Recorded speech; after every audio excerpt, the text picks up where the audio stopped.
How to fix Instagram camera not working problem. Hey guys, welcome back to 1 million ideas YouTube channel. In this video I will show you how to fix Instagram camera not working problem. So guys, if your camera is not working on Instagram, then what you have to do is I will show you now. So first of all, just go to the channel and just click the subscribe button, and if you like the video, just hit the like button. So let's get started. So guys, first of all, go to your phone settings, and then go to phone settings and scroll down, and you have to do is go to your app management or install app or application management or anything what you have in your phone. So I have app management, so I will go here. Now search for Instagram. So here is it.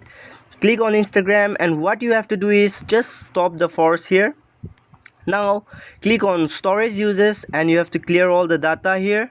Now go back, and you can see here an option as permission option. Just click here, and then you can see here and camera option is disabled. So what you have to do is just enable this option, and then go back, restart your phone and reopen the application. The problem will be solved. Thanks for watching.